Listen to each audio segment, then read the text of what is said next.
And welcome everybody to another episode of A Talk of Opportunity. This is Jose, your host, and with me as usual, Andrew, the Hello. mastermind, the crazy This is thoughts, me. the grumpy old man, the complainer, the wants to make everything 3.5/2/advanced original star / a war game from the early 60s. I will Andrew. homebrew 5e into the perfection that was 3.5. Don't worry, folks. And this is a podcast about all things tabletop RPGs, video games. Well, not really video games, but like board games, all things gaming. There was one episode we talked about video games, and it was us bitching the entire time. We mainly talk about Dungeons and Dragons, 5e to be more specific, but we do touch on things like Pathfinder, Starfinder, Call of Cthulhu, and possibly soon Kids on Bikes, because I may run And once we run out of ideas for 5e, then we'll talk at length about those other things. But so far, 5e has kept us plenty busy. Thank you for joining us today. And today we are talking about one of the most wonderful parts of Dungeons and Dragons that not many people actually touched on, because we tend to forget that it exists. That not many people touched on, even the writers. Even the writers. Today we're talking about the elemental planes / just the planes and cosmology in general in Dungeons and Dragons. And with that, let's roll the music.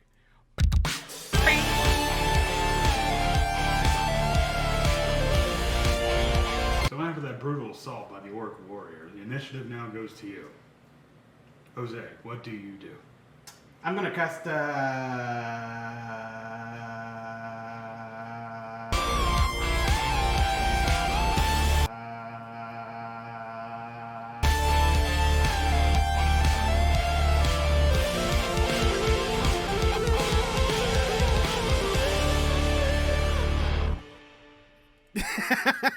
I think the music ended and it started with you going, "Oh, we're live." Okay. oh shit. Ah, fuck! I didn't do the transition correct. Anyways, we're live now. Oh, Oh, snap! All right, Andrew. Tell me what you know about the elemental planes of 5e. What Let's I be know okay. is- Hold on, before we get started. Let's just be Well, clear here, real quick. I was gonna say the elemental planes, all four of them, perfectly coalesce into a perfect cup of coffee. Oh, snap! You're right. We have Using the warmth of fire, the wetness of water, and I don't know, something to do with air. But then like coffee beans grow in dirt. So yeah, air. Oh, when you drink it, you go. yeah, exactly. You go really loudly while people are talking to Yeah. you to emphasize that you don't want them talking to you while you're drinking your coffee. There, that's the air. Mm-hmm. Yes. Oh, that's. I always forget. Why do I always forget to talk about what we're drinking? I just want to jump straight to whatever the hell we're talking, even though we don't know what the hell we're talking about. Damn. Andrew, what are you drinking today? Your As Above, So Below cup, which, by the way, I love Yeah. that movie.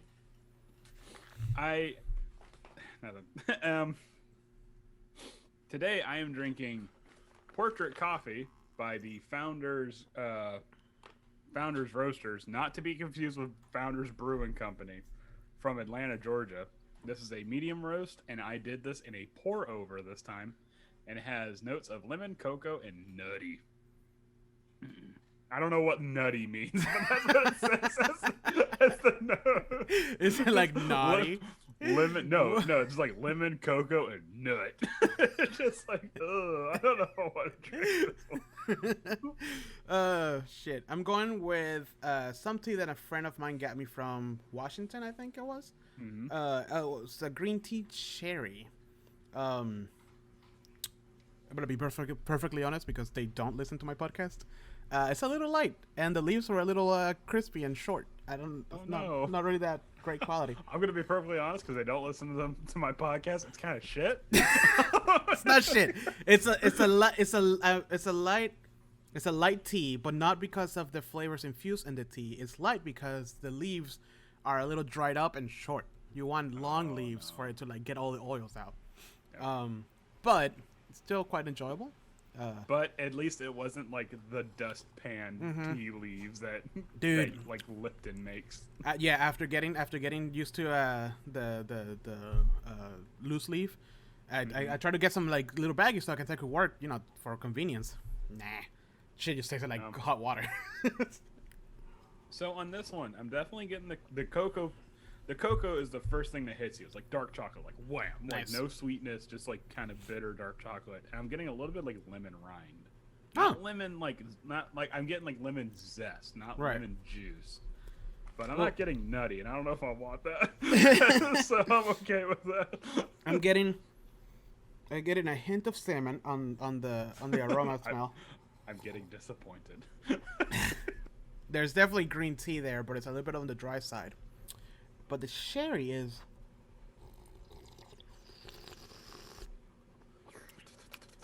It's very light, which is disappointing because when you open the bag, it was very strong, almost concerningly strong because it's kind of like a candy smell. But there's like barely any in it. Which is it a good thing or a bad thing? I don't know. You know. It's the essence of a hint of a fart of cherry. It sat in the same train car as the cherry. But the green tea part of it is actually pretty good. It's just standard green tea, and it's not tea bag green tea, which is always a plus to me. Hey, welcome everybody who joined us. This is a Talk of Opportunity, and today we're talking about not elementals, well probably, but the elemental planes of 5e specifically. I know there is a lot of information there, but today we're touching 5e. Andrew, now that we're done talking about the coffee and the tea, what do you know about elemental planes? I know that there are 4 of them. No. Well, then I don't even know that. Okay, so I know that. You're not Okay, so 100% wrong. Yeah, I mean, yes, but no. So I know 5e cosmology is no. Hold on, let me rectify that. I know a D&D cosmology is a real murky mess that you can get yourself into. It's pretty much like a tar pit where you dip a toe and next thing you know you're learning about something called the elemental plane of vacuum. run by the deity called Dyson. Anyways. But so they've kind of simplified it quite a bit in 5e, where there is the elemental plane of existence, which is just the earth. That's what we're on right now. I mean, sorry, the material plane of existence. Yeah, which is just what we're on right now. And then there's like these mirror planes. There's the Shadowfell, which is the like darker version, the darker mirror of the material plane. And then there's the Feywild, which is the more like fantastical sort of fey mirror of the material plane. And then there's stuff that's like the Ethereal Plane and stuff, like kind of like the spiritual world. So then that's just the material plane itself. But then outside the material plane, outside the material plane, you have the elemental planes of existence.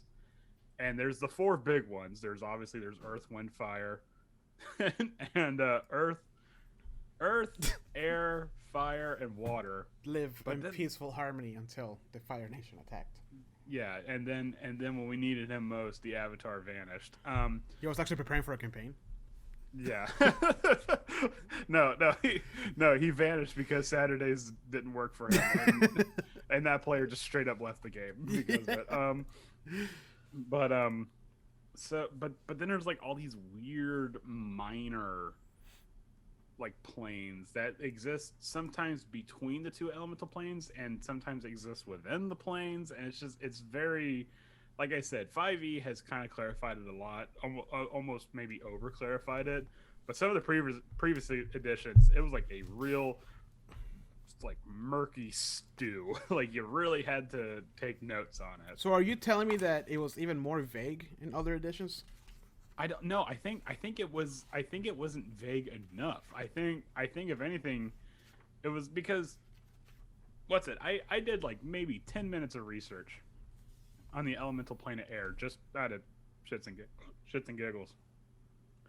And it was saying how the elemental plane of air it exists between the elemental plane of like water and fire, and because of that, like the elemental plane of air and fire makes up like the minor elemental plane of lightning, Ash, what?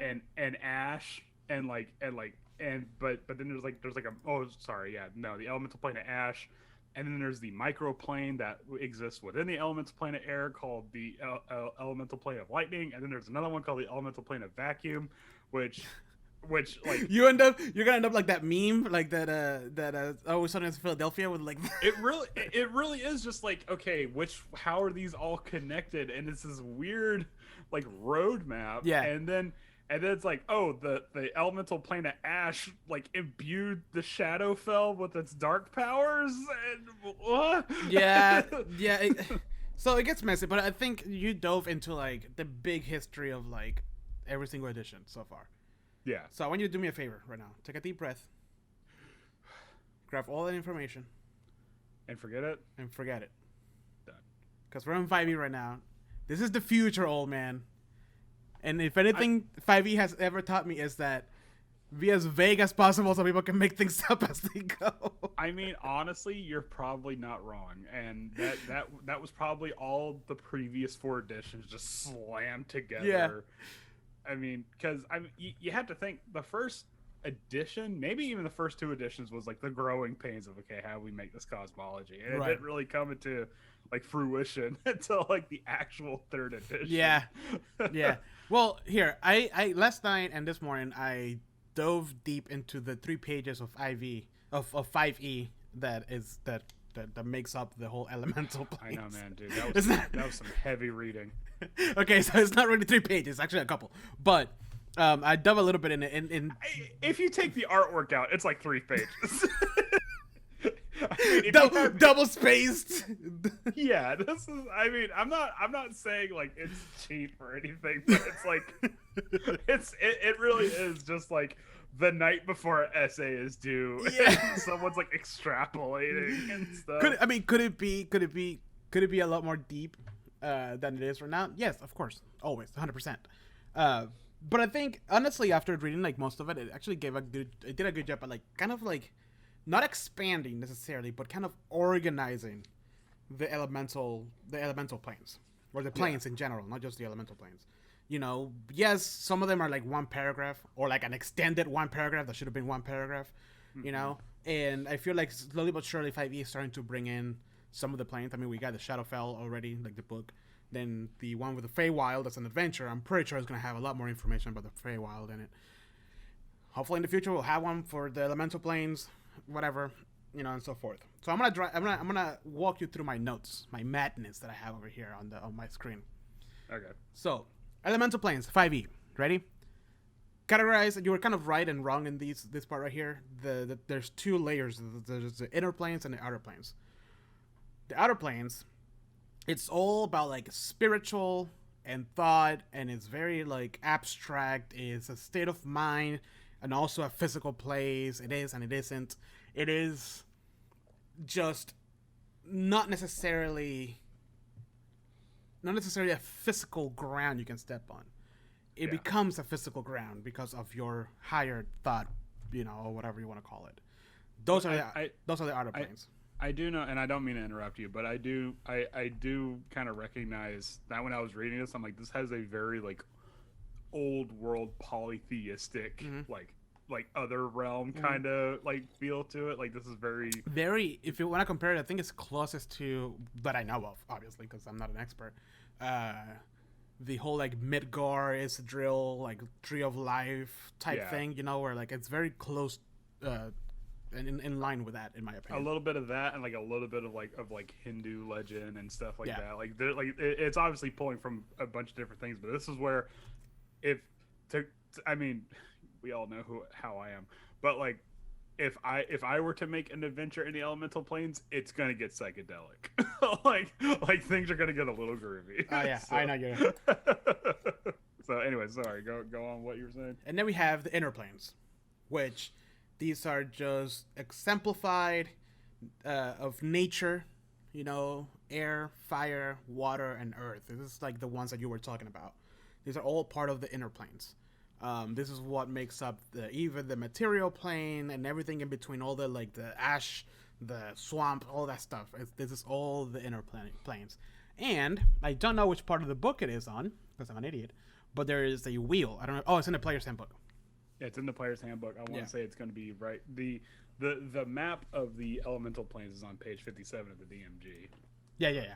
Yes, but there's a But yeah, wheel in the player's handbook, which The kind of cosmology wheels on page 303. 303. Mm-hmm. And here you can kind of see the outer planes, where you have, which will eventually get into positive plane and negative plane, which is like this is like anything that doesn't fit anywhere else goes here category.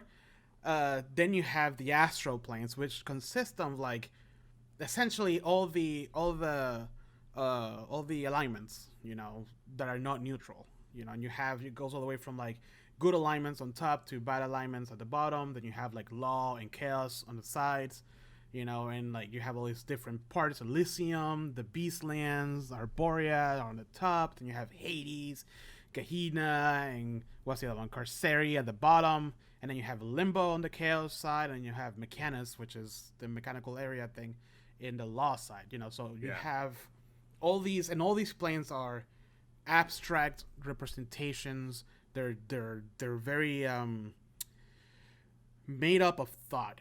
That there's no like, oh, there's a map here, go here. No. It's like you enter like, let's just pull it out of my ass, a white void, and because of your intellect, what things start forming around you. That's what these planes consist of.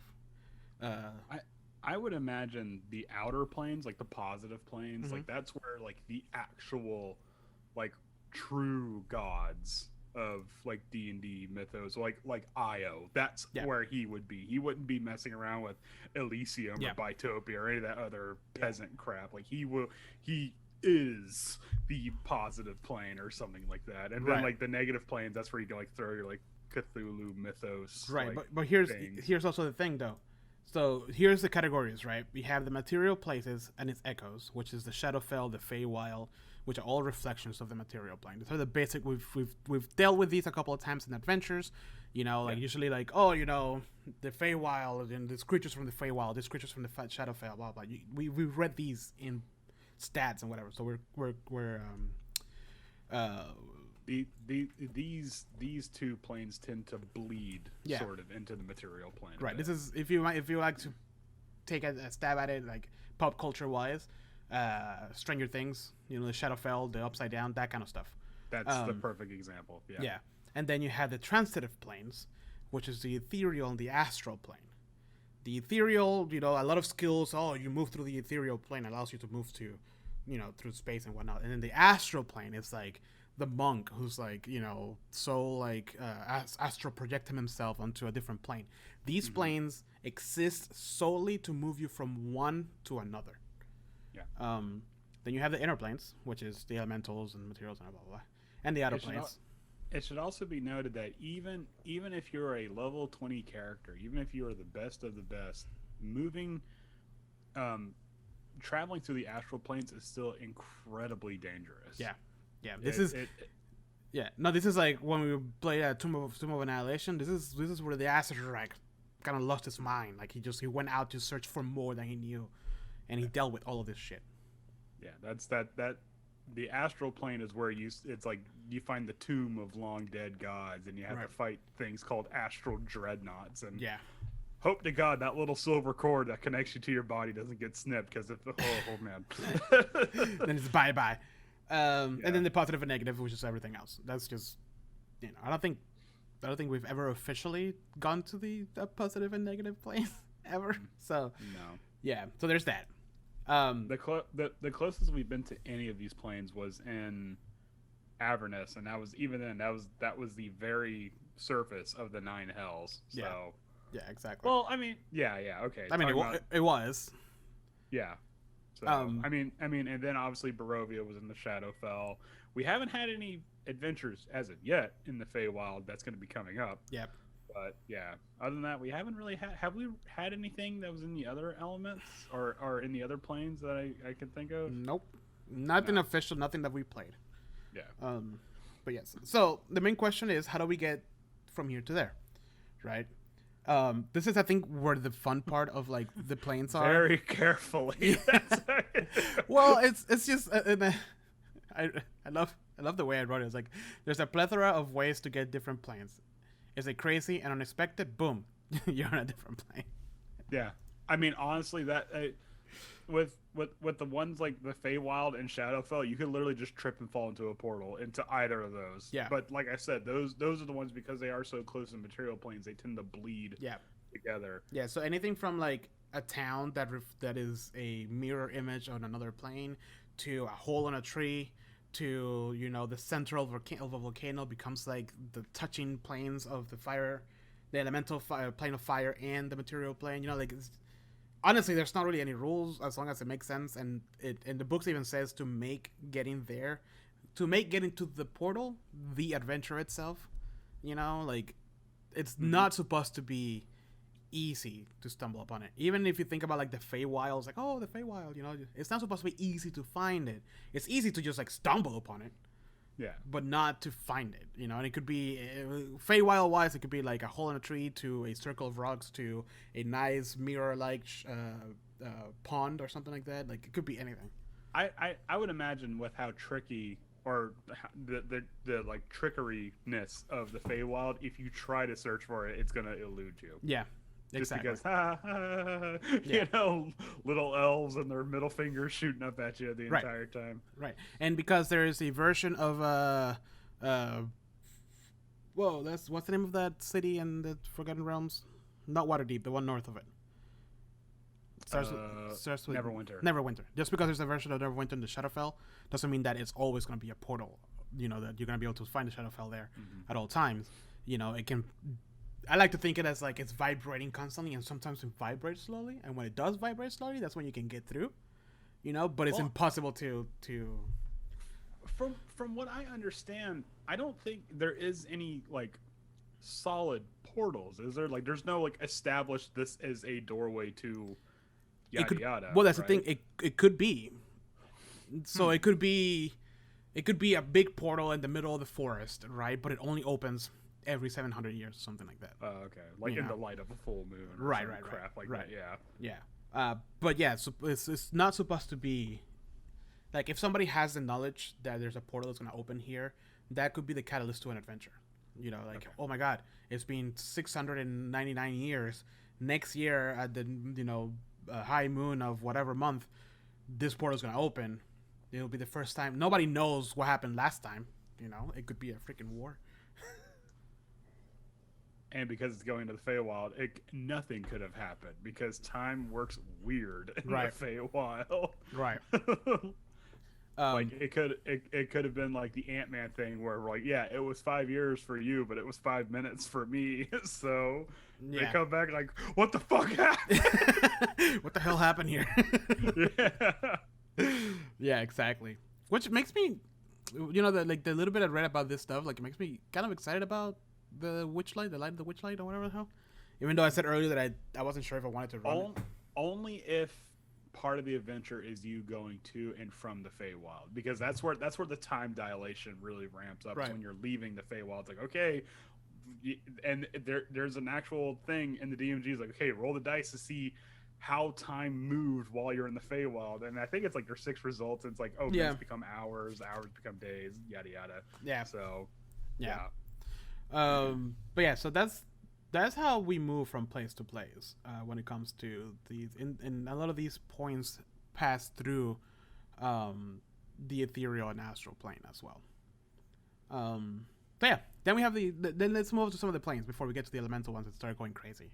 Okay. So we have the astral plane, which is just big, empty, white, clean. Is the apple of planes. Now. and just like Apple, it costs a lot to get there. And it's kind of disappointing once you get there. But okay, so this is going to be the big question for me, because I am constantly getting these two confused, and I don't know. I know you're the expert on this. You got your doctorate on the elemental planes and stuff like that. I became an expert last night. Yeah. Well, I mean, but you wrote your dissertation on it, and it was published in the Journal of Medical Science for some peer reason. review. I don't know why. Yep. Yeah. But what's the difference between the astral plane and the ethereal plane? Because I'm always getting those two mixed up. So the ethereal plane, you can, and that might be just because I'm stupid, but still. So okay. No. That's my official doctor's opinion. You're just stupid. Now the ethereal plane is you quite literally stepped into the ethereal plane. So like there's like a parallel dimension that lives like parallel to this world, and I have this portal, and I step through, and everything is grayed out. It's still the same, but everything's grayed out. But it's the ethereal plane. Nobody can see me in the material plane, but I can be in. So like the ethereal plane is like the form of reality from when like Frodo puts on the One Ring and everything's all like. Yep, you can think of it. Yep, that's exactly what it could be. Okay. Yes, the astral plane is an actual plane. Like it's like separated. It's up there. Have you seen that episode of Futurama when they go to the end of the world and it's like Gary Gygax and them, and then they're like, they're like, you guys want to play Dungeons and Dragons? Like, yeah. Oh, so it's like that episode of SpongeBob where like Squidward goes so forward in time, it's just like a blank white void. Okay, yeah, perfect. Imagine that. So there's just yes, and nothing matters here. There's no time. There's no space. The only way you move around is by thinking, and the smarter you are, the more you can move. Oh boy. You can find anything. I'm dead in the water. So you can find what you find here usually is, check this out, pools of color and petrified gods. Yeah. Just floating around. You can just see fucking Thor just. Yeah, the remnants of dead gods, just like. Yeah. Just, Exactly. Oh my god. Yeah, exactly. Oh, that god. Yeah. You have the cleric that worships that god. Yeah. Oh my god, that would be a great like. He's holding the amulet of whatever god he worships, and it's just like floating dead in front of him. Yeah. Slowly losing my religion by REM starts like fading up. Or it could be something that's like, why is it like Shanto answering our prayers? Man, I got some bad news for you about Shanto. Yeah, right? Oh shit. But then so the astral plane has, and then the pools of color that I mentioned before are portals to other what's it called? Planes. Yeah, and there's a whole table on page 47 of the DMG as to which color goes where. So that's the astral plane. It's a random determination, right? Like, or if you want to, you can like roll a random number and oh hey. Right. Well, the random is they see a pool of color and then they ask what color it is. You rolled a d20, and you tell it what color it is. Okay. Yeah, but let's be honest. If you're ever in the astral plane as an adventure, you're probably gonna be like, we're going to the 9 hells. The color is ruby. No, just be like, if I'm ever running an adventure, I'd be like, no. Okay, so you can go to any elemental plane you want as long as it's the ethereal plane. if you got to the astral plane and you don't know what the fuck you're doing, I like to imagine the whole group just pauses and it's like, that's the moment where it's pure improv. Like, okay, I just gotta get to that weird corner of my brain, stream of consciousness. This whole thing. I mean, that's honestly kind of what the astral plane is. It really is. It really is just like, okay, that would actually be a really interesting way to think of it. Like, the astral plane is just the mind of a DM. Like, okay, here we are. We're in your brain now. So. Pretty much. One of the main threats there is something called a psychic wind, and it's exactly what it sounds like. It's just it messes with your mind. You have to do a check for it to see what it does, and then you roll. It kind of scares me that says the psychic wind is made up of like a bunch of things, and then there's like one is like a subconscious fear. Yeah. So just be like you compromised your dreams for a more secure future. It's like, oh god, why? You used to say you will never work on a 9 to 5. Look at you now. And now you're part of the grind. What would 12-year-old think? What would 12-year-old you think of you now? Shut up, psychic wind.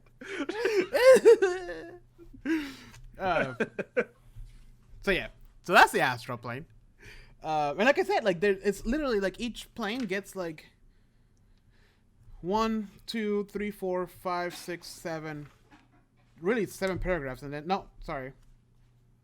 4 paragraphs, and 1, two, three, Wait. 4, 5 paragraphs, not included the color pools and psychic, because that's just threads and stuff that is there.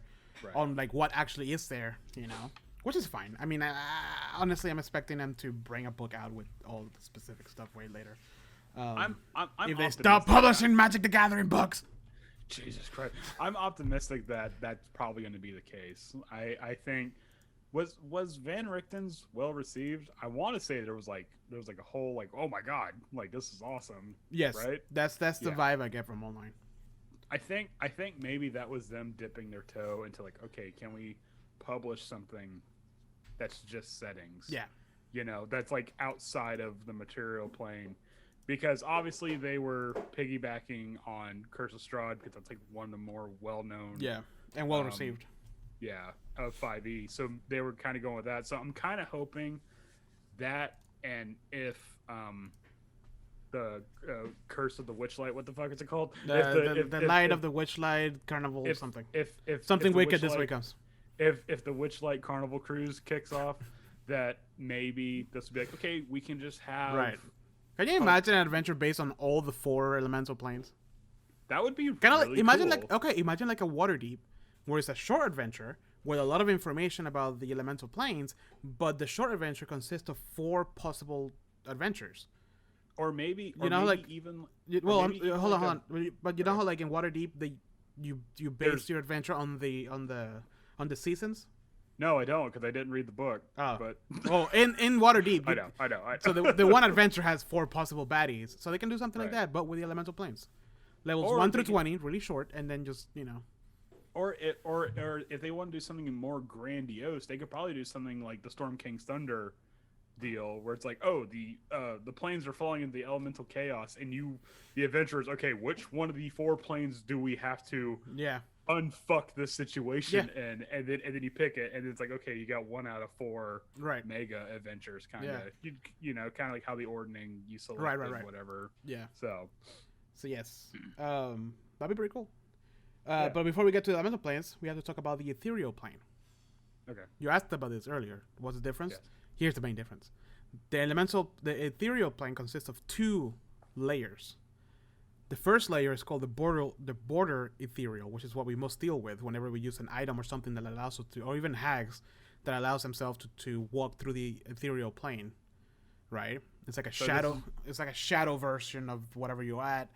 So this is what Vesemir was doing when he was doing his ethereal step. Okay. And step through it. This is it. They put the ring on. Everything's black and white. You take it off and you're somewhere else. So that's the border ethereal. That's the one everybody is accustomed to. And then there's the deep ethereal, which is, imagine Kingdom Hearts when you get pulled into the darkness and you're floating like a moron. Just that's pretty much what it is. Floating like a moron. Okay, so most of the game. Yes, every time you die. And all this is just complete darkness, and this is the main way you can travel through other planes, through the deep ethereal. Oh, okay. So imagine you're just there. There is no movement tracking, but there's time tracking, and it equals 1d10 times 10 hours, regardless of where you're going. So here, the way it works, as in the Astral Plane, there were pools of color. Here's their curtains of colors, and each curtain passes you through a different plane. This kind of feels like whereas the pools are like the official entrance, like this is the ones like, okay, you are allowed to go through these. The ethereal curtains kind of feel like the weird, like, hey, you ain't got enough money to get through the pools. I know. Yeah.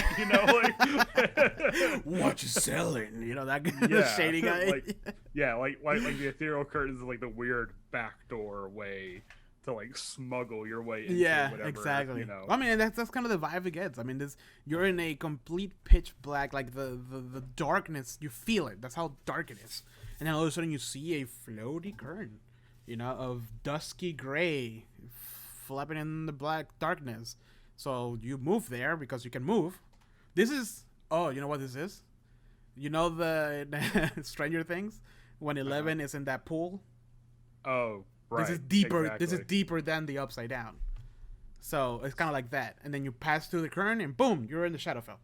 It is also interesting to note that. And it took you 10 hours, even though it should have taken you an hour. Well, it might take you 10 hours. It might take you 40. Yeah. Anyways, but I think it's interesting to note that through the deep ethereal, you can't go anywhere outside of the elemental plane of existence. Right. Like you're capped off in the elemental chaos. So Yeah. it's obviously, I feel like the deities may have had a say in this. Like, okay, we can't have them accidentally stumble into Bitopia or something like that. So we're cutting them off. Yeah. It used to be a D12, but now it's a D8. Yeah. Yeah, I mean, for where they can go to. that's essentially what happened. Like, the baddies stay on one side. So it actually kind of feels like the ethereal plane is sort of like this, like the deep ethereal is like this weird attachment to all the other planes of existence. That would actually be really cool if like maybe like there's an adventure where it starts off like it kicks off with the adventurers fighting a wizard or something, and like the wizard casts a spell, the spell kind of goes haywire and it sends them into the deep ethereal, and then they have to like navigate their way out of it, and like, okay, wait, hold on a second. Well, yeah, So- and this is also, how like there's always been adventures we talk about how like somehow the players get transported so many years into the future. Mhm. Boom. They spend Yeah, a week this- in the deep ethereal. They emerge, like thousands of hours later or whatever you want to do. Yeah. You know? Well, I mean that would probably be more like the Feywild, where it's like, oh god, it's been 700 years. Oh well, yeah, that's yeah. true. But well, I mean, honestly, the players don't need to know how much time passes in the deep ethereal. Yeah, just throw a couple dice and make it up as you go. Yeah. They need to see it. I need someone to roll me 5 D100s. Why? Don't worry about Reroll on ones. it. Yeah, so that's the ethereal plane, and then we have the Feywild, which is the upcoming adventure that's going to take place here, and it's a beautiful mirror, quote unquote, of the material plane.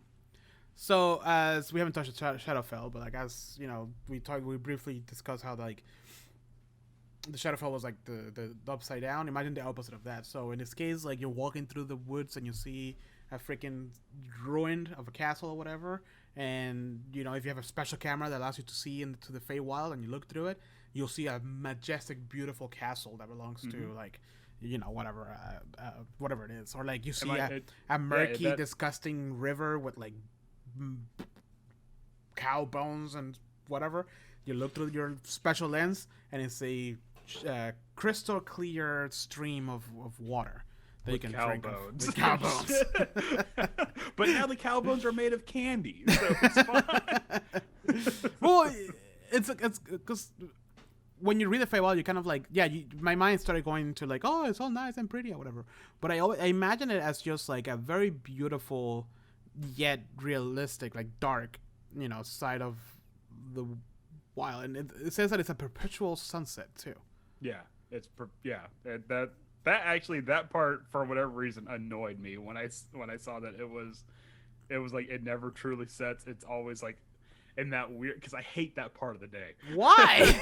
Because it makes me like weirdly sleepy but also nervous at the same time. I don't know why, because I'm like, the darkness is coming. But no, the forever night. But yeah, it doesn't. It explicitly says under the Feywild that it's not like it's Candyland. Right. It is a more fantastical, but still like it would be like an old world fairy tale. Yeah. Like there's a crystal mountain and stuff like that, but that doesn't mean the inhabitants of this land are kind and stuff like that. Right. Actually, far away from it. I think more people are more afraid of going to the Feywild than they are going to the Shadowfell. Because at least the Shadowfell, you know for a fact everyone's there hostile. Yeah.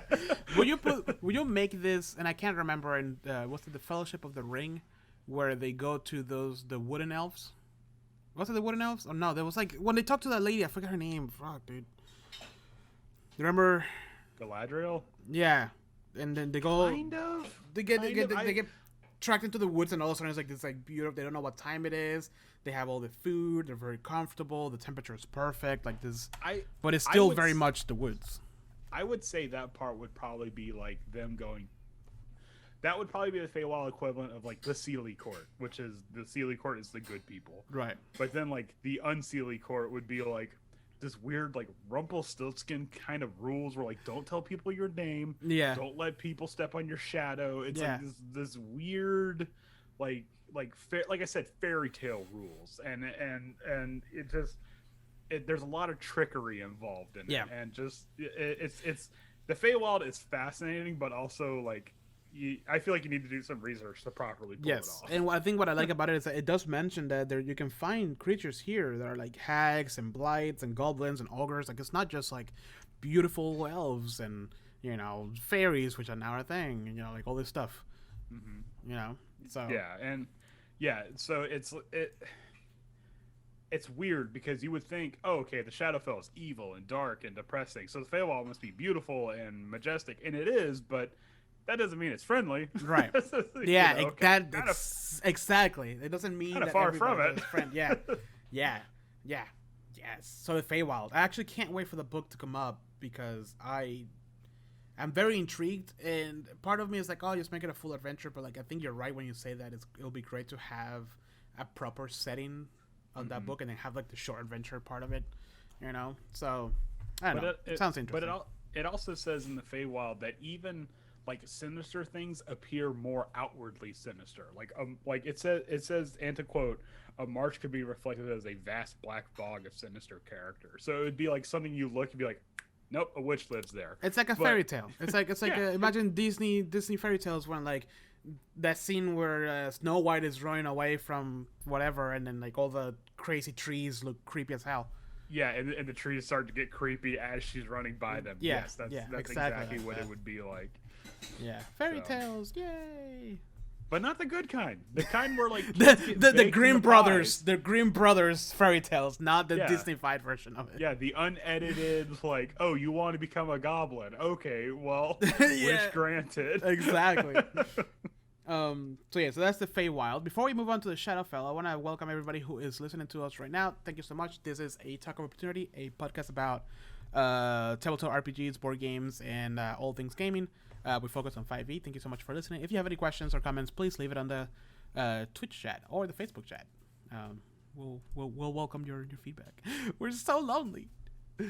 But with that, and another thing, before last little caveat to really nail home how screwed up the Feywild is. Not only is there time dilation upon leaving the Feywild, but you could potentially lose your memory upon entering the Feywild. Yeah. Like you go in, you're just like, oh, I just had deja vu too right now. Yeah, but who am I? Yeah, no, it's just it's fascinating, but it's also kind of fucked in like the same token. Well, that's what that was the next adventure is gonna be. It's the light something witchlight carnival. I guess it's so weird that people's like, oh, Shadowfell, yeah, cool, whatever. Feywild, oh god, no. Are you sure you want to go there? Yeah, because like I said, you know what you're going up against when you're in the Shadowfell. That's true. But yes, now let's move on to the Shadowfell. And all I wrote was this: the opposite of the Feywild, icky, dark, and moody. Yeah. The Feywild can be summed up in the words of "this place sucks." Yeah, and it does. Yeah. Which, by the way, we should probably do a deep dive into Shadowfell since we have the books now. I agree. I think we should kind of just touch on it right now, and then we should save all the juicy material for the deep dives. Yeah, because Shadowfell is very interesting. There's a lot more that is official, but is in the sense the upside down. But the way it works is not as simple as you would think. It's not like, oh, you're evil, or you're here because whatever. No, there's like a lot more layers behind that. So stay tuned for a future episode of the Shadowfell. And the thing that kind of creeps me out about was what are we moving on from the Shadowfell now? Well, if you want to say something, go for it. But I feel like we need to do a deep dive on that because we have official books on that. The only thing that kind of weirds me out about the Shadowfell, and I was honestly kind of shocked, is that there are people that live in Shadowfell, like good aligned innocent people that live in the Shadowfell. I just thought it was like a realm of monsters.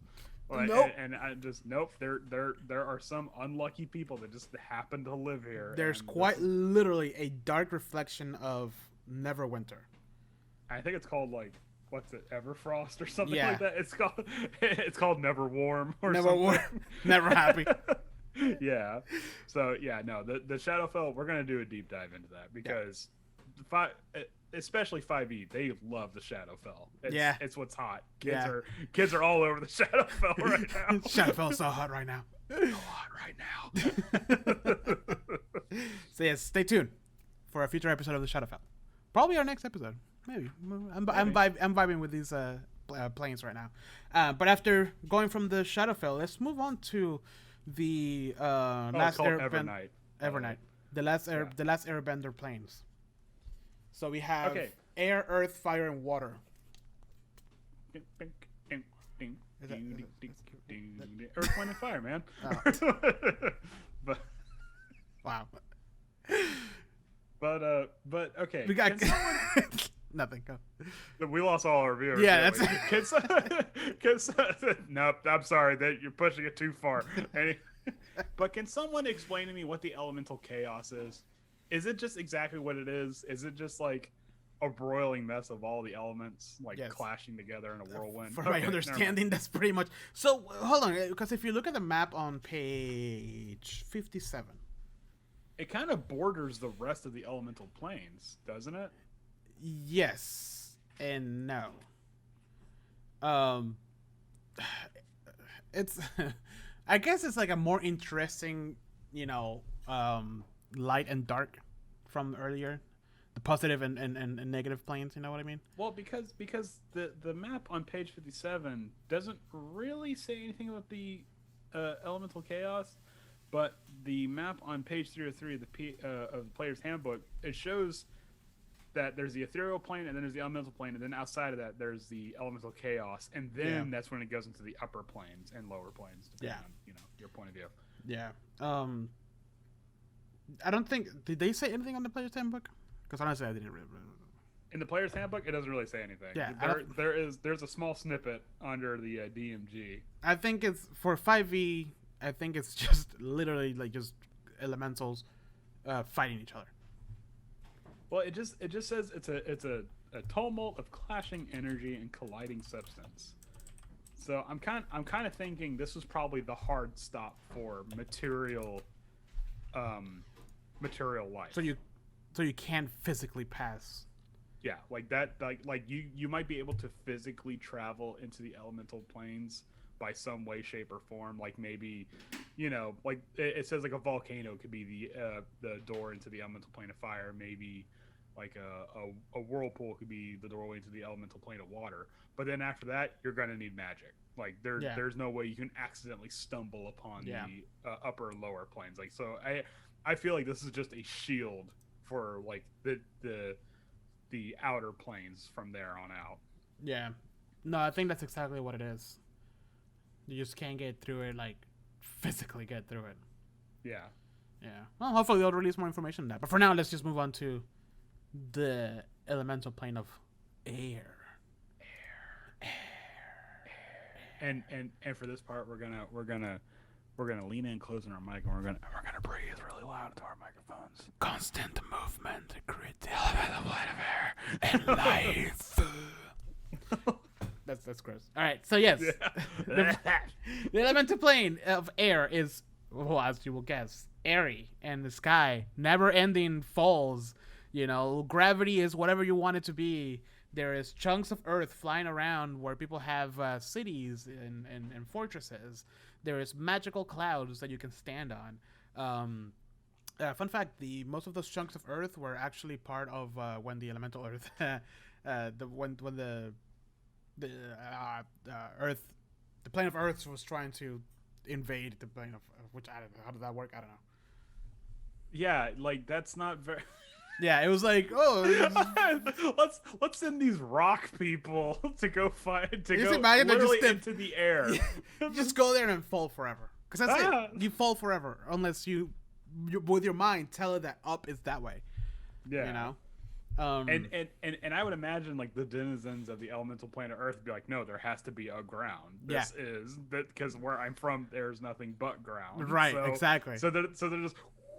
They just fall right through they're still up to this moment. They're still falling. Yeah. elemental plane of air, there might not be a bottom. Yeah, So no, there's no bottom. That's what I'm saying. Like, it's a forever fall. There's no bottom. It's just air. So there's that. And then how did you move around? Well, with magic. But also there's these streams of air all around the place that are a freaking labyrinth. Yeah, the what's it? It's called like the labyrinth of current. No, the labyrinth of winds. Yeah, labyrinth of winds. Ew. What? That's when you first arrive at the elemental plane of air. That's what you hear. I knew that was gonna be a fart joke. Oh, this stream is warm. No, that's gonna be for the elemental plane of water. Why the cars get warm? I don't like this. So the elemental plane, out of all the 4 planes, the elemental plane of air actually scares me the most, because it's like, what's to just stop your character from not immediately dying from like plunging to their death? To be like, okay, guys, we got to go through we got to go through this portal to get back the amulet of something or other, and then they just go, just think that up is down. That's not how this works. It falls the other way. So theoretically, your character could die of starvation before they hit anything, right? Yep. Because it just... Well, they won't hit anything unless they find like a piece of rock that's just been floating. I feel. Oh God. So the thing is that, yes, you can fall forever. But if you know that you're going to the elemental plane of air and you were able to find a portal a way there, you should probably be prepared. You know what I mean? Yeah, I mean, well, yeah, I would imagine, but I'm saying like if I'm playing as the barbarian, which means I'm all like gung ho and just jump in there, and the next thing I know, for the rest of the 3 weeks of my existence or whatever my Constitution modifier decrees, I die of starvation. I'm just falling to my death. Yeah, that kind of sucks. maybe you'll land in one of these airstreams and it pulls you through a random generated piece of rock. It should also be noted that the plane of air does not touch the plane of earth. It only borders on water and fire. Yeah. And then after that, it's just like, no, fuck you, Earth, we're done. Yeah. Yeah. They are quite opposite from each other. So would the plane of air, would this be like where the cloud giants and stuff like kind of make their home, you think? Well, yes, you can probably find cloud giants in there, but most importantly, you find magical creatures that want time and not relaxation, but like peace to study. Because quite literally, there's like nothing up here. There's nothing going on up here. So would this actually be like? Do you think there would be like a floating like wizard college? Oh hell yeah, yeah, of course. Just kind of like flap around. Yes, there will probably be also like a hidden fucking fortress of magic or something that you can only find by following the correct pattern of airstreams. You know, that would actually be really cool if like, what's it? You had to find the sailing academy of like the wizards and like sailing academy, but we're in the elemental plane of air. Like, no, the academy has sails to navigate the labyrinth wind. That would actually be really cool. But then other than that, there's only just like these floating pieces of rock for like, I guess normal cretins like you and me who have to walk with our 2 feet and we don't have magical flight. Well, a lot of clouds are infused. Oh, excuse me. A lot of clouds are infused with enough magic to make them solid too. And some of those clouds have whole towns and villages on it. Don't give it that crap. I'm not gonna believe for a second you can walk on clouds. See that's that kind of. I like to think that gets us in this trouble. I like to think that the characters are so wary. It's like, should I? Yeah, do it. Just step there. Just don't look down. Just don't look down. Just don't look down. Just don't look down. There's that one wizard. But there's that one lawful neutral wizard. It's like, no, that's not how physics work. It Yeah. can't be. So they have to blindfold him the entire time, so he doesn't recognize that he's walking on a cloud. I was also thinking, like, what if you're afraid of heights? But there's not really any heights because there's nothing to compare. There's how infinite tall- height. But usually you feel like you're very, very high because there's ground, and everything looks like ants, but there's no ground. I would imagine first of all, I have a like terrible fear of heights. I would imagine if I were to fall in the elemental plane of air, I would be scared for like the first hour or two, and then maybe I'd get bored with my situation. You take out your switch. Yeah, because you can only fall. Oh no! Oh shit! Because you can only fall for so long until it's just like, okay, the novelty's kind of worn off. Yeah. When am I gonna hit something? All right, But I think yeah. it is neat though. Hold on, because we did say that the elemental planes border one another. I think it is kind of neat that there is on the border of the elemental plane of air and water, there is the frozen wall of ice, because that's where the plane of ice. Yeah, it makes like the microplane of ice. Yeah. And then what's it? In air and fire, it's like what? Steam? Ash. It's what? Ash. Oh, Yeah, plane of ash. Yeah. So I just think that's neat that there's like this little like micro like oh no, you have to climb the wall on Game of Thrones to get to the elemental plane of water. Yeah, it's a towering firestorm called the Great Conflagration. Sometimes called the plane of ash. Howling winds and plane of air mixed with cinder, storm, and lava of a plane of fire to create an endless storm front. Cool. Sorry. I think it's also something to note that these areas, these planes of these elemental planes, this is where the genies come from. Yes. And weirdly enough, ironically enough, they're the ruling classes of these elemental planes. Yeah. And then by circumstance, they get caught into a lamp. And I imagine it's probably a huge insult for them to, for these aristocratic people to have to now serve some normal foot walker. Yeah, I know, right? Right. So let's move on to the plane of Earth, because as you fall and you hit Earth eventually. Now you won't. Not in the plane of air. So the plane of Earth is just mountains. The tallest mountains you've ever seen, but you're never gonna see them because if you enter the plane of Earth, you're not on top of the mountains. You're inside of the mountains. Yeah, is there even a sky in the plane of Earth? It says, that there is, because it says that there's a sun, but it says that it doesn't have a sun. So most of the light is within the mountain itself. Whatever natural light happening, like fungus that glows or whatever, I don't know. Yeah, and it's just an endless cave system that goes through these mountains. That really brings a lot to light the whole stone giant thing of like, there is no sky. What are you talking about? Yeah. Because if stone, I would imagine stone giants were probably born in some way, shape, or form in the plane of Earth. So they're just like, yeah, no, it's all rocks. That's the way it's always been, right? Like, what the fuck is this guy talking about? Yeah, exactly. Clouds, get out of here. And then there's they have the City of Jewels, which is where most of the Dows live.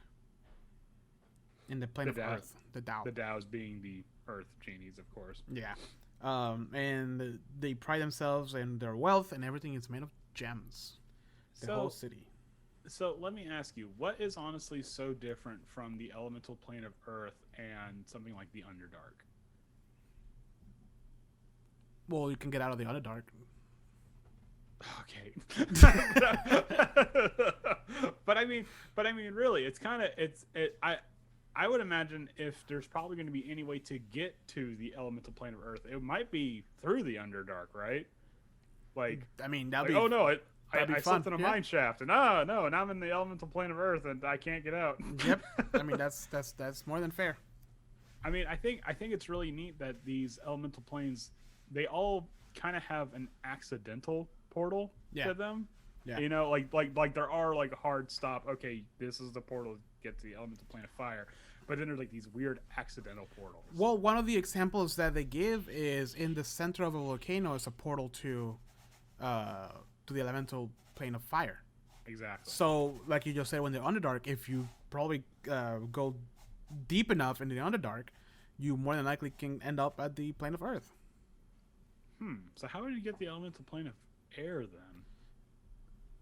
So there's this plants that you can smoke.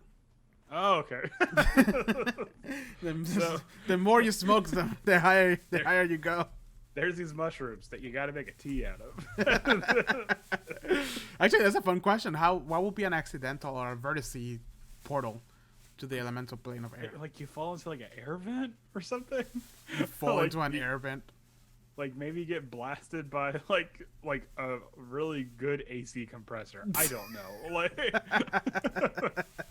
It could be. You know what? It could be something like, oh, these are like the mythical cliffs of yada yada, and it's just like it's so high up that there's just clouds underneath it. You got to take an actual leap of faith. Or it could be like those cliffs that you go like by the edge, and the wind is so strong that it like pushes you up. You know what I'm talking about? Mm-hmm. Maybe you just like into the sky. Yeah. Or maybe you just have to climb a really tall mountain, and the peak is like the peak is like obscured by clouds, right, and stuff. And then by the time you get to the peak, hey, the clouds were actually a portal. Haha. You make a cannon. You put a lot of gunpowder in behind. Or maybe you fly on a plane, and then when the plane lands, you clap. I think they just kick you out of the plane midair. And that's how you end up in the elemental plane of air. There you go. Yeah. All right, so that was the plane of Earth, and then the plane of fire. Yeah, the plane of Earth, I feel really doesn't have a lot going for it. It feels kind of. You can find a little gems, and there's a lot of monsters that move through the walls of the cave. I feel like it's like weirdly restrictive in a weird way. I mean, think about it. Earth is kind of restricted. That's a point. Caves, yeah, exactly. And then because it borders on the elemental plane of fire. There's just this place called the Furnaces. Well, that's why they do their craftsmanship there too. Yeah. Yeah.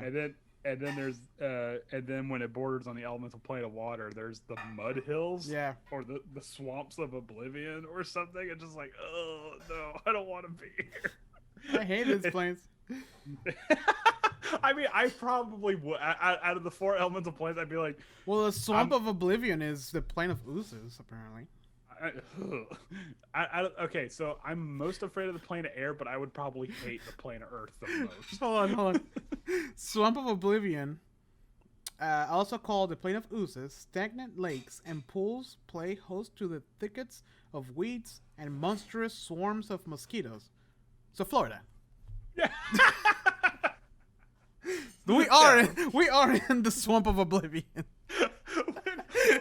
All that does, that just reinforces my argument that I would hate to be in the planet Earth. Like, this sucks. Yeah. Oh shit. That is beautiful. Yeah, apparently. Oh, one little thing that's in here, it says that a lot of adventurers hoping to get rid of like cursed items or like really powerful like magical items that need to be kept away from people tend to come to the Swamp of Oblivion, aka Florida, and throw it into the swamp.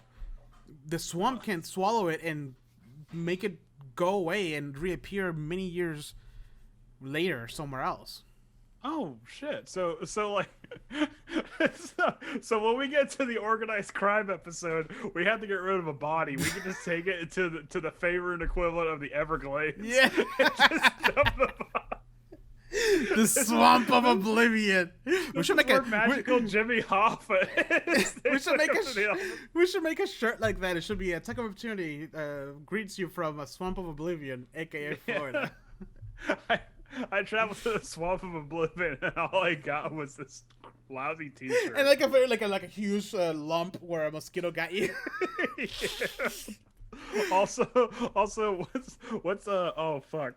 What's that disease that like mosquitoes carry? Not Lyme disease. That's ticks. Malaria. Malaria. I was thinking of Zika. Is that what it's called? I can't remember. Maybe, I don't know.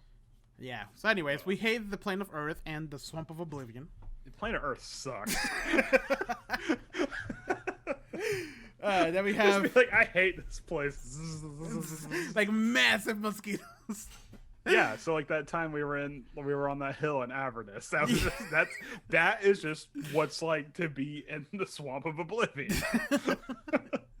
Except the mosquitoes are twice the size. Anyways, so now that we move to the plane of fire, vibrancy, passion, and change. It's hot, very very hot. That's what I wrote. Oh my god! I just remembered something. The plane of Earth is like Florida because they're stern and rigid and we're old fashioned in our ways. Oh god, there's probably gonna be like a bunch of old people there. The plane of Earth is Florida. There's the villages in the plane of Earth. It's like we don't say listen. Just don't tell them your pronouns. We're just gonna go right through it. Okay.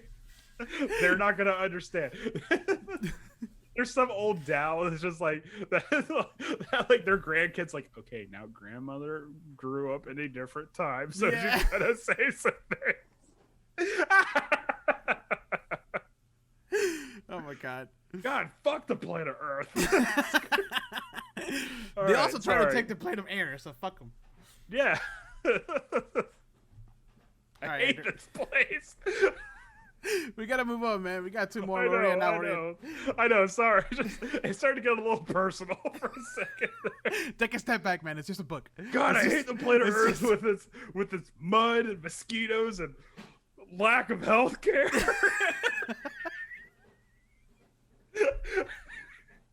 At least there's a Publix in every corner. Oh man. Well, that's not so bad. All right. Oh god. All right. Lots of pickup trucks. Anyways, the plane of fire. I've never seen so many truck nuts until I went to the plane of Earth. All right, plane of fire. So, as expected, this plane of fire is very hot. Very, very hot. The air is filled with ash, cinders. So if you're not accustomed to that, which I don't think anybody ever gets, you have to cover yourself up or have some kind of like magical repellent to keep all the cinders away from you. It says that while it is hot, it's not like, oh my god, you're gonna melt. You know, you need protection. It actually mentions that it's just as hot as like any desert in the material plane. Right. So it's livable. Here you will find a lot of different creatures fire related, salamanders, those little drow guards with fire, whatever they're called, I forgot their name. Obviously fire giants in here. But their crown jewel is actually a city called the City of Brass. The City of Brass. Yes. Yeah. It's at the edge of the Sea of Fire and the Cinder Wastelands. I think it's also interesting to note that in the plane of fire, the sun never truly sets. Yeah. It's always at the very least during the darkest cycles of the night, it's just like a deep red. Yeah. But it never actually sets. But at noon is like blindingly bright. Yeah. So if you're a drow and you somehow manage to stumble into the plane of fire, this is probably the closest thing to hell. Yeah. I mean, the closest thing to hell. The closest thing to hell is a plane of fire. I mean, I will call that hell. I mean, there's probably some people that's just like, hey man, whatever. Like, you know, like the plane of fire. Yeah, dude, Cabo Wabo. And there's those people that put their AC at 80. Yeah. In the middle of summer. With the mosquitoes outside. And then they go to the plane of Earth during winter. Anyways. But yeah, no, I'm actually, for out of all of the 4 planes, I feel like outside maybe the plane of water, I feel like the plane of fire has the most potential for an adventure. Yeah. Just because there's so much going on in the actual plane of fire, because this is the only one that actually. Oh, I know the other ones have cities, quote unquote, but this is the one where it's like, oh no, this is the City of Brass. Like, people know of the City of Brass outside of the planes and stuff. But also, there's elemental dangers, and there's also a lot of enemies. Yeah, there's a lot of enemies that do fire and live in fire conditions. So yeah, just a lot of potential out of the 4 for adventures into the plane of fire. Yeah, adventurers frequently come here to quest for legendary magic. is a place where you can buy magic items. You know how like there's always that question, it's like, can you get magic items at a freaking store? It's like, no. You want magic items? We're gonna make a quest so you can make it to the city of brass. Yeah. Also, there's a sea of lava. Yes. There's a pure fucking sea of lava. Yes. in the plane of fire, which they have to sail on like brass ships or something like that. Wouldn't that get really hot? Well, I mean, you also have to remember that they're being sailed by the Ifrit and the Azers, so they're probably just like. I think I don't like the heat. No, I don't either. But I mean, that's probably why I think it has the most potential for an adventure, is because I hate the heat.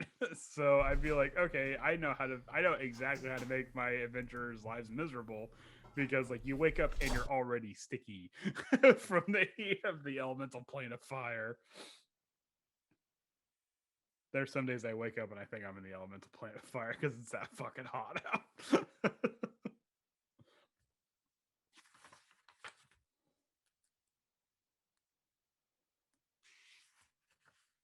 Sorry, Chris. I don't know what the hell Chris was doing in the kitchen. Like, fucking... No, because you can't hear it a lot here, but when I'm editing, it's like fucking like it's like right there. Oh, okay. Yeah, That's fine. But yeah, so fire, hate it. It's just as bad as the earth. Possible, or actually the most potential for an actual adventure because of the city of brass. You know, all those adventures that want like. We give magic items very freely in our adventures. I feel like maybe getting the magic items will be part of a cool side quest to get more powerful equipment. You know, but yeah. So with that, let's move on to the plane of water. The plane of water. Rhythmic, the tide in a nice flowy sea, sea world. Yes and no. Whereas the plane of air has no bottom, does the plane of water have no top? Like, is it all just pure water? Like, is there tides to sail on, or is it just the moment you go in there, like, all right, time starts ticking, you're running out of air? No. So in this case, one of the cool things that they mention is that there is a bunch of islands all around. So it's not in previous editions, because I did a little research on previous editions, it was just a world of water. You know, barely had a bottom too. It was just water everywhere, and it had no surface. You know, this one does. This is just a big sea with islands throughout, and there's storms that just manifest, and sometimes the storms open portals to the material plane, and sometimes ship captains and their ships stumble through it. So, okay. I'm going to pull back the curtain a little bit, but in Ghosts of Saltmarsh, there's a mechanic in Ghosts of Saltmarsh where it's like, okay, there is like sea encounters, sea environmental encounters, and it's like, oh, there's a great wave, blah blah blah, and then one of them is a whirlpool, and then you have to roll a certain dice, I forget which, and I'm not going to look it up, but you have to roll a certain dice to make sure that if they enter the whirlpool, they don't accidentally enter the plane of water. There you go. I'm like, that could completely derail an adventure. Yeah. Let me guess. Does it end the phrasing like that? Yeah, that's it. On a 19 or 20, they enter the plane of water. I mean, if you want me to, I could look it up. I'm pretty sure it's just like, oh yeah, the whirlpool could end up in the plane of water. Well, this is your problem now. It just walks away. You're reading that and you're like, you got this. Yeah. All right, bye. Like, wait, what? I mean, that'd be pretty badass, though.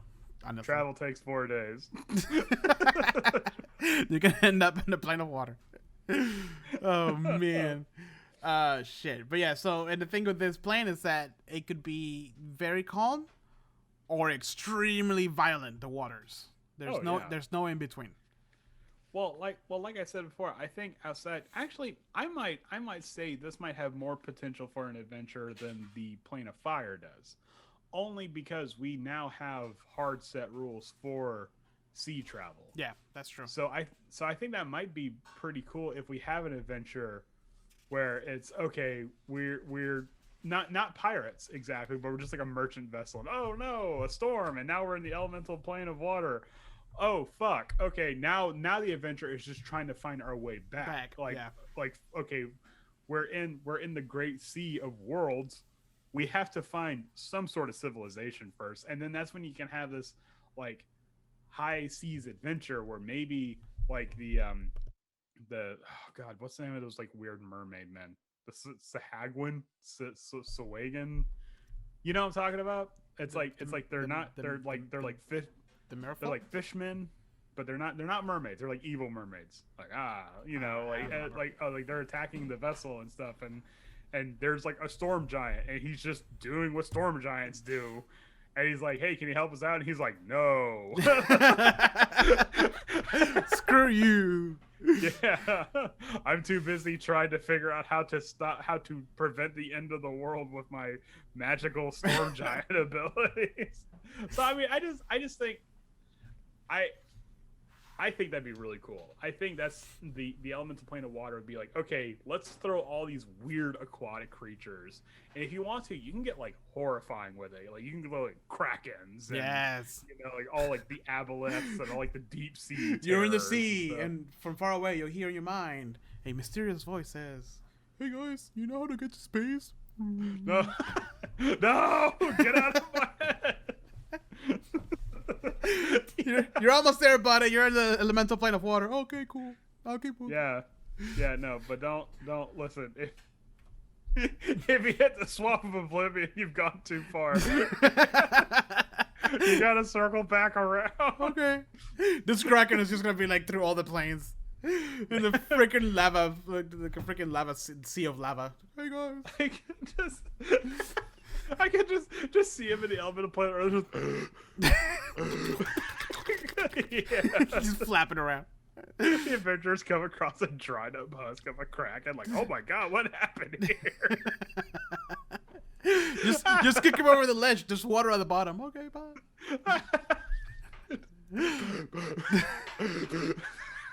Thank you guys. I'm still looking to how to get to space.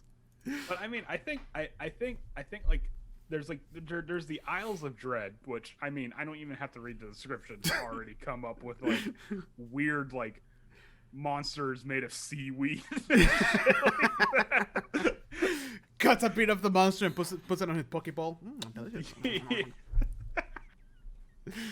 Delicious. Now we're the monsters. I love a good seaweed. But then you have places called like the Darkened Depths, where it's like no sunlight permeates these waters. It's just like, oh, like this is that weird. What's the term for like when you're afraid of like the ocean? Phobia? There's a, huh? It's a phobia. Yeah, it's a phobia. It's called Oh, I'm gonna have to look it up. But it's like it became pretty Thalassophobia. Yeah, Thalassophobia. This is where you can get those vibes really rolling, where it's just you're diving, and for some or maybe you're like in like a mechanical vessel, because there is an artifact in the DMG that is essentially just a submarine. Like you can just go around in it, and you're like, oh no, the lights are failing, and you turn it on, and you just see a big eye just, and then something like goes by. That nope, I'm done. Okay, guys, I'll see you big next week. Hey guys, you know how to get to space? Wait, I'm sorry, I didn't mean to scare you. Just, all you hear are screams inside the vessel. The camera outside in the sea just muffled screams. But it's like all those scary moments and all those like deep sea movies, or that one deep sea video game that's kind of failing me right now. Azul or whatever. No, the other one. Oh god. Yeah, those. That's where you just like you turn around. Oh god, there's this monster that just came up on you because you can't hear it because it's underwater. Yeah. So, yeah. I find it. I love the plane of water. It's like the exact opposite of the planet Earth. Fucking planet Earth. Abzu. No, not Abzu. Yeah, I mean, yes, that is one of those games, but there's oh god. Is it the one that I was confusing it with the other day? Yeah, you were confusing it with something else. Oh shit. Oh well. Anyways. Oh. Subnautica. Yeah, Subnautica. Yeah. That's where you get those spooky horrifying. vibes. Yeah, like the waters are muddy here. We need to get the hell out. Yes. So yes, those were the planes. We still have some more planes to go through, but that will be like a whole other episode. Yeah, and we should probably do a deep dive on each of these individually. Well, I do want to do one for Shadowfell. I think we mentioned that already. Oh yeah, definitely. So definitely. Stay tuned for that. What is it? We have the outer planes. We have to go through the outer planes. It's gonna be another episode because the outer planes. I think that's just gonna be something we can cover. Like we could probably cover the lower planes once we talk about demons and devils, and then we could probably do the upper planes when we're talking about deities. Yeah, that's true. And then Limbo and Mechanus are just like the weird like outliers. Like they're there. Hi. Yeah. Like Limbo's just a hot mess, and Mechanus has like actual OCD. Yeah. It all has to be perfect. Yeah, it really does. Like Mechanus. No, okay, every 137 days we have to. Yep. All bureaucratic and shit. Yeah, like there's like I can imagine a secretary at Mechanus has a shadow box for their pencils. Yeah. And like where to put them. All right, Andrew. Let's move on to our favorite segment. The news. No, damn it! It's never the news. I want to talk about the news. No. So the Delta COVID. No, not those news. Not that news. Session highlights. The infrastructure bill. No. So Session Highlights is a segment of our show where we talk about our favorite moments in our current campaign that is going on right now, which is Rime of the Frost Maiden. We take a couple of minutes to celebrate those moments that make the game special with our group. Andrew, what is your session highlights from that session? Oh, you know what my session highlights. Well, but the listeners don't know. Okay. All two of them. One of them is me on Facebook, another one's me on Twitch. So, all right. So to paint a picture, the session highlight that I'm going to talk about is the. I can hear her scolding the dogs in the background. Anyways, so the session highlight is the end rhyme of the Frost Maiden. Because the situation in 10 Towns is minor so spoilers. dire. Well, yeah, I mean, not really. I know you get it at the beginning, but if somebody hasn't played it, it's minor spoilers. All right, yeah. So yeah, minor spoilers for probably like the first 10 minutes of session 1, depending on how much or how little your DM likes to give exposition.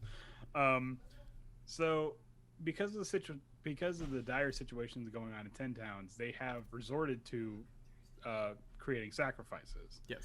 And some of the smaller towns, it's just something. Hey, we're gonna go without fire tonight. Right. Like they sacrifice warmth, and the like middle tier towns, like, hey, we're gonna give an offering of food, and the larger towns, they send a person out. Like there's this, like it describes there's this lottery system, and one unlucky bastard just gets escorted out, and they just die. Well, the adventurers went through a heatless night in the town of Goodmead. And then they immediately left the next morning because they're like, fuck this place, it's cold, it stinks, and there's nothing but bees here. And Swift was having conniption fits because of the existence of bees.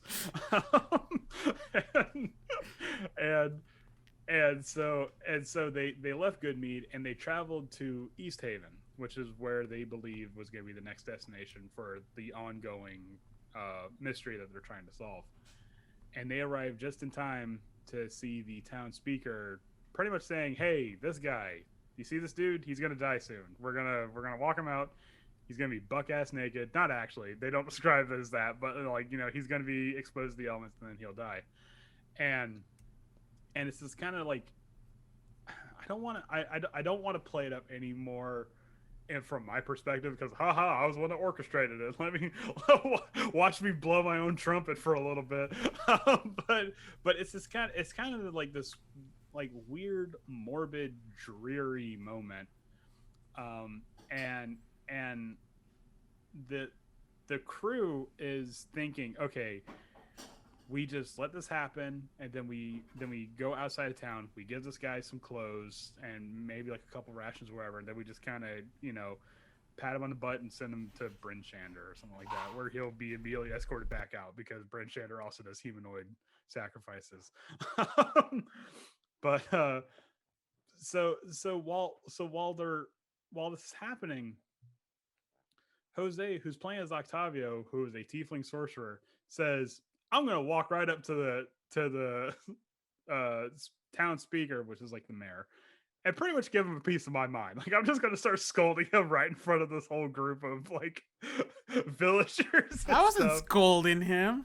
No, but I know what you mean. But you just like walked up and like, "Hey, we don't have to do this way. Like, there are other ways we can solve this problem," and it's like this weird where things immediately, from my perspective, gears immediately started turning in my head, because I'm like, okay, I actually wasn't I had set the stage for you guys to do it, but I was not expecting anyone to actually step in and try to like stop this event from happening.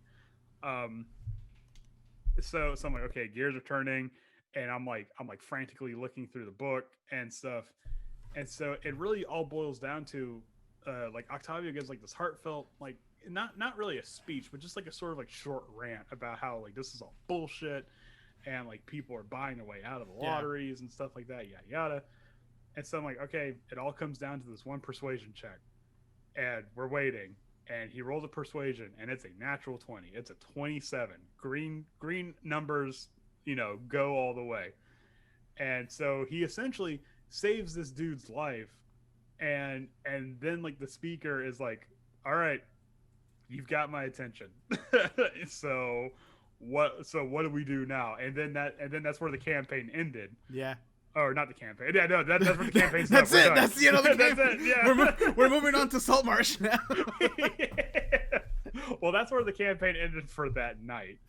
But still, it was just this really like sad, angry, poignant moment, and it I don't know. I just really like how this campaign so far is turning out, where specifically the dice are narrating the story. Even Robert said that. He was like, that was a beautiful moment where the dice actually like dictated the story, and it's been happening a lot in this adventure.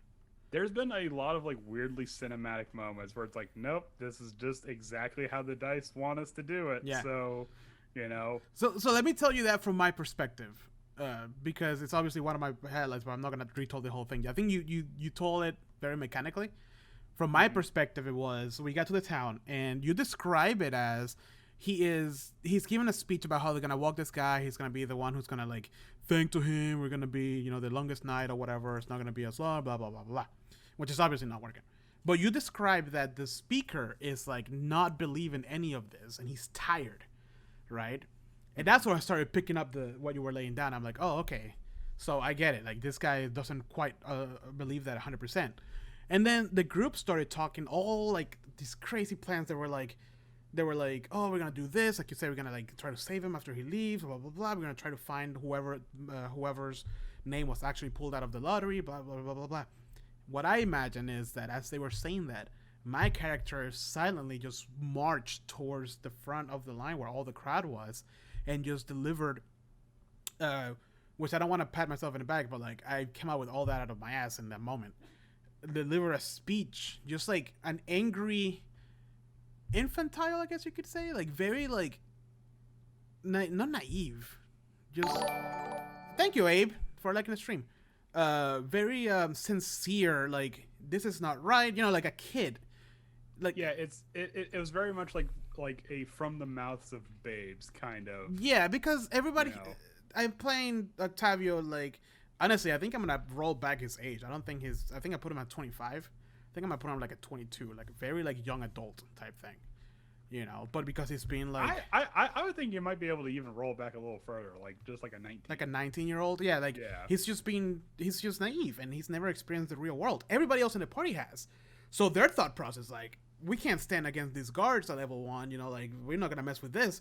We're going to go do this behind everybody's back and save the guy's life, see what happens, It's also something to note that Octavia is the only character that hasn't lived in Icewind Dale for an extended period of time. So everyone else is just like, well, it's sad, but that's just the way it is. Exactly. And then here comes this outsider, like, yeah, well, fuck this. Yeah, he was doing like, you know, closing his fist and like borderline crying, telling him like this is bullshit. And it worked. Fucking roll a natural 20, and with my modifiers, it was a 27. It was a beautiful moment. So for me, it was like, it was the moment that, because so far Octavio has always been just like, every time the plot is moving forward with anything, is everybody else's job. Octavio's just distracted doing something else. If he's not shopping, he's playing with the fucks. If he's not playing with the fucks, he's like doing snow angels. He's like, has not cared at all until in this very moment where he, for the first time, he clicked that paying your way out of things is not the right way to do things. And also, you're totally right. Like, for every major story beat so far, like with the investigation, like Swift and Beery and Mittens have kind of taken the reins on that, and they've been really using their resources and stuff like that. Meanwhile, I'm not going to say Gar has not done anything. That's just more because Howard wasn't there for a couple sessions. Yeah. But he has contributed. But really, Octavio's just kind of been there for the ride. Yeah. And that's I've been playing it like that for a reason, because he doesn't care. He's like, I just want to survive and hopefully one day do something. I don't know. Yeah. So, I mean, and it's weird because it's like, in one perspective, you've been in the spotlight a lot in this adventure, but you also haven't. Yeah. Because it's like your character isn't doing anything significant, but a lot of people are making fun of him. There's still a threat that they're gonna eat me. I don't get it. Yeah, I would feel like probably the two people that have the most skin in this game right now is probably Beery and Swift. Yeah.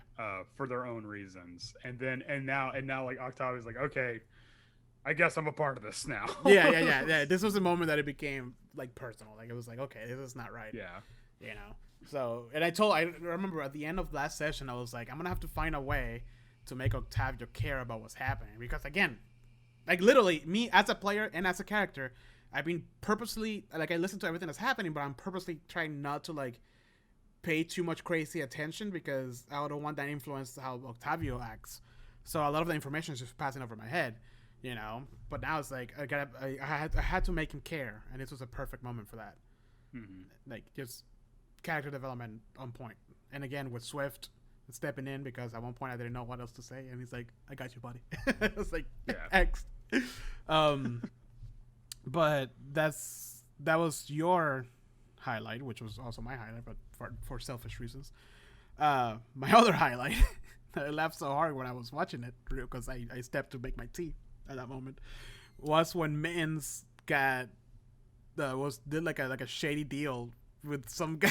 Oh yeah, the deal with the other tiefling. Yeah, with the other tiefling. Again, Octavio is just playing with the fox. He hasn't even he doesn't know what the hell is happening. And Mittens is just there. We're getting ready to leave town, and Andrew's like, did he notice? I can't remember. He noticed. He was like, from the tree line, you hear a whisper. Mittens didn't notice. Right. Swift did, because Swift has stupid passive perception. Yeah. He has like a 28 passive perception. And then freaking Gar is like, no, trees can't talk, you dummy. The trees aren't alive, and then they fought a tree? an awakened tree like an hour and a half later. Yeah. Oh, it was so good, because like they were doing like thieves' cant the whole time, but the way it was described was it was the most bumbling. Like, you can definitely tell these are some level 1 rogues. Yeah. that are trying to find their ground, because like, don't look at me, because the guy was trying to be a lot cooler than he actually was. Like, don't look at me while we're talking. And then they're constantly looking at you like, fuck, God. Yeah, they like keep looking at each other at different times the whole time. Yeah, no, don't look at me. And like he like throws the package, whatever the quest was, and like very like very like, you know, obvious. He thought it was subtle, but yeah. It was very obvious. I like to imagine the camera is like zoomed into them, right, doing that whole like, don't look at me, no wait, don't look, shit, dude. And then like it like zooms out, and it's like from far away, it's just like, don't look at me, man, don't look at me. But like the whole party's just looking at them, because they're not really hiding. And there's one mom like walking a kid. Yeah. And, like, Mommy, what has this been talking about? Don't worry about it. Just keep Don't worry. walking. Don't look at the strange man's in the eyes. Yeah, don't look at the strange man, sweetie. Yes, I think that was my highlight. I laughed so hard when I rewatched it. I was like, what the hell is happening? And of course Gar with his freaking one-liners, because I think Benz is the one that says like, wait, trees can't talk, and then Gar's like, whoa. but I think the funniest part is that was like a throwaway line that trees can't talk. And literally, like, not even like 30 minutes later, we encounter a fucking tree that And again, it handed roll a of the shit dice. to us. A roll of the dice. I didn't be like, haha, well, we'll see if trees can't talk. I was- and have them like I was kind of hoping that Mins was gonna be like, see, I told you trees can't talk. I'm stabbing the trees. Oh man. the tree puns were awesome too. Oh my god. If you guys missed it, I think our episode is archived right now on our YouTube, but we have the highlights for both moments that we just talked about on our Twitch. We are trying to be more proactive about highlights so you guys can keep up and not have to watch a 4-hour episode unless you want to. Yeah. But we've been doing the highlights on Twitch. Make sure to join, to go check it out at twitch.tv/atalkopportunity. But yes, that was the highlights. Do you have anything else, Andrew, for highlights? No, I got nothing. This campaign has been a real drain on me mentally. I am exhausted. Oh man, but it's been great. It's been a pretty good campaign. Any news? Any news, Andrew? I actually don't have any news. Me I don't think neither. anything's happened. Nothing's happening. Well, I mean, that's not true. Nothing to us is happening. Yeah, I feel like freaking there was what's it called? There was like a freaking like bomb of news, and then it just dried out. And then, yeah, it just. Yeah, I don't know. I pre-ordered my books from Cool Stuff Inc. And the guy who's in charge, which I know personally, of putting up the books for pre-order has not done so. And I'm just like, I can't contact them directly anymore. But I told Robert, like, hey, Robert, please kindly tell this person to get their shit together and put the books onto. And then he's just like, well, look who comes crawling back. Yeah, exactly. And then he's probably gonna charge you double. Yeah. Hey, if this guy uses this card, charge him double what it is. Yeah. If you see this guy. Yeah. But the reason why I pre-order is because I want to get those special editions. The alternate covers. The alternate covers, yeah. Other than that, there is a really cool Dune RPG that's coming out. Kind of want to check that out. See how it is. Like a tabletop RPG? Like a tabletop RPG, yeah. Oh, cool. Yeah. Anything else, Andrew? Nope. I got nothing. Well, that's what we got for you guys today. Thank you so much for joining us one more time. Once again, our episodes for the podcast come out bi-weekly on Wednesdays. The next episode, which is this one, will be live on iTunes, Spotify, Google, everywhere else that you get. A lot of things? Yeah, everything really. This Wednesday coming up. Also this Wednesday, we have a live stream of our games where you can join us and make fun of me, or my character, I mean, Octavio, as to how Beery and Swift are going to eat him alive. So make sure... I think they've since resconded that notion. Since the last... Yeah, to eat Octavio. Yeah, okay, that's fine. But yeah, make sure to join us for our live streams. They're a lot of fun. We enjoy when you guys are there. Also, we have big news. We do have news. Oh, we do? Oh, yeah! We made Twitch affiliate. Yeah! You don't have to like subscribe or anything like that, but it's a pretty big milestone for us because, you know, we've been doing this steadily and it paid off finally. So yeah, make sure to like us and follow us on Twitch for sure. You don't have to subscribe to us, but you should probably subscribe to us. Please, we're so hungry.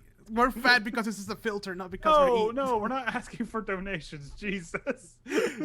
No. Subscription is paid. Following is okay. free. Yeah. Oh. Yeah. Andrew doesn't understand social media. So No, I don't. Make Because sure- it's dumb.